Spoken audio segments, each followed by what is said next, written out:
Sveiki, šiandien praeisim pasižiūrėsim naujienas iš Toleikio objekto. Tikrai labai daug darbų padaryta, seniai nefilmavau.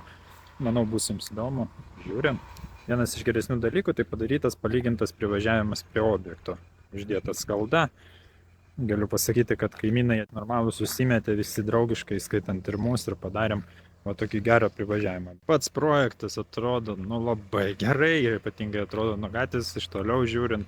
Projekto fasadas pilnai pabaigtas. Netgi ir pamatai apšiltinti, užtinkuoti. Įspūdingai atrodo priekis.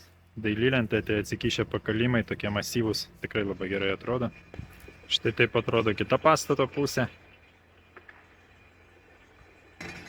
Namo vidinis kiemas kol kas labai netvarkingas, mėšlynas, purvynas. Šiuo metu daromas gręžinys. Atėjau į vidų pastato, kur biškį tyliau. Šiuo metu gręžinį, kaip matėt, daro.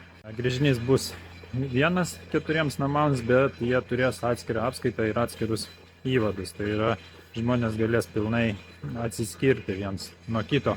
Kas liečia gerbuvį, purvyną, kurį matėt, darysim, tvarkysim, pirmą komunikacijos, paskui eis pagrindo paruošimas trinkeliam ir jeigu neužsnigs, neužšals, dar kažką, tai sudėsim dar šiais metais ir trinkeles bei tvoros stulpelius. Viskas juda gražiai, tai smagu.